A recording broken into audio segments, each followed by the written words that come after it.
Police in riot gear tonight arresting hundreds of protesters across Russia as citizens there protest their country's invasion of Ukraine. The largest demonstrations breaking out in St. Petersburg, where several hundred people chanted "No to war" in the streets. So for more reaction to Russia's increasing attacks on Ukraine and other news of the day, we turn to Senate Judiciary Committee member Mike Lee of Utah. Senator, good to have you back. Thank you. Good to be with you. Okay, so what do you make of where we are tonight? You know, President Zelensky says he's not going to leave. There's talk of trying to get more supplies, lethal aid potentially, into the country. Russia has now a very strong presence in a number of parts of the country. Where do we go from here?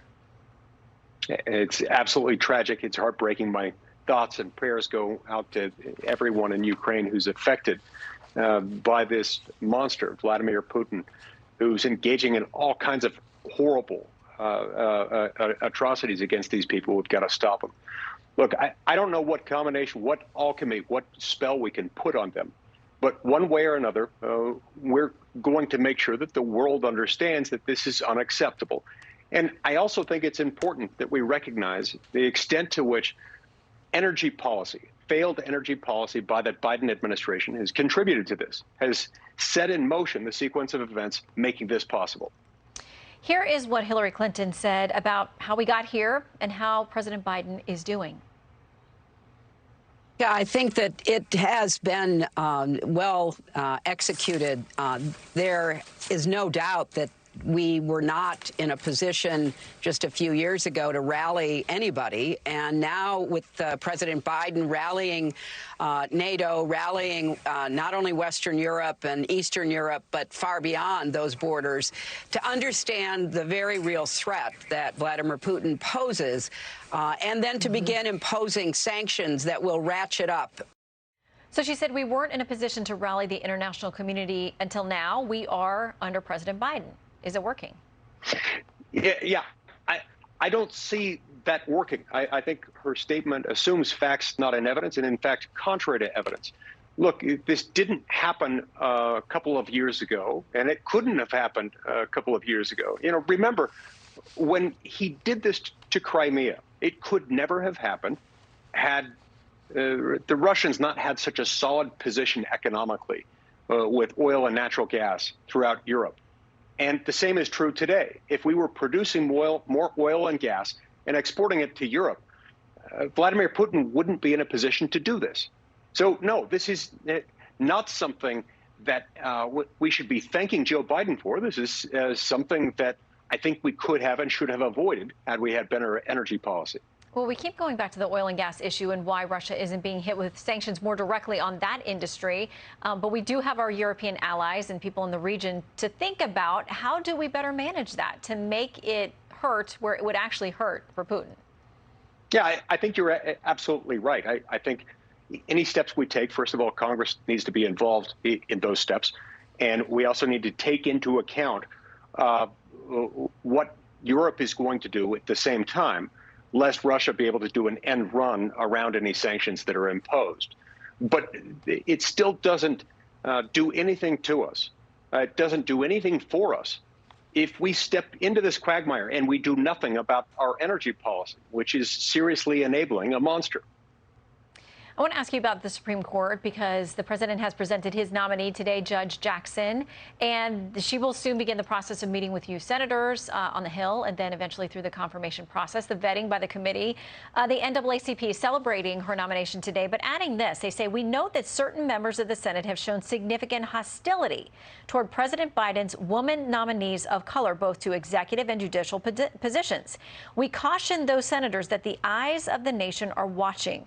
Reviewing a Supreme Court nomination is one of the Senate's most august responsibilities, and it must do so fairly and respectfully, especially given the historic nature of this appointment. How do you see this confirmation going?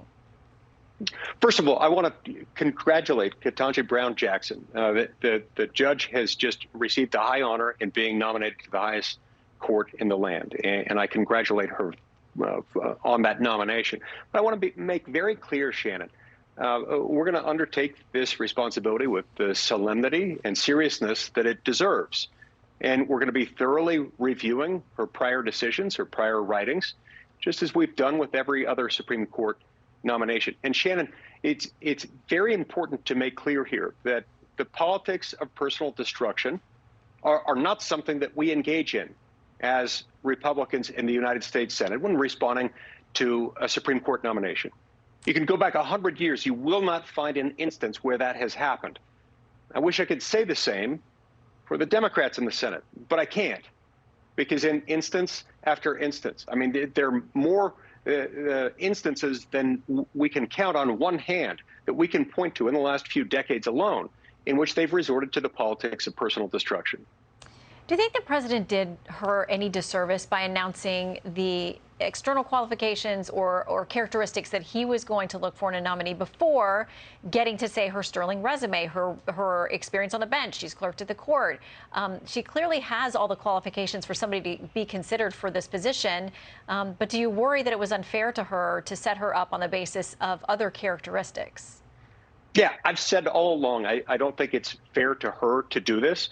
I don't think it was fair beforehand, and I don't think it was fair when he made the call to her. One of the very first things he did was make a reference, albeit slightly indirect, to her race and to her gender.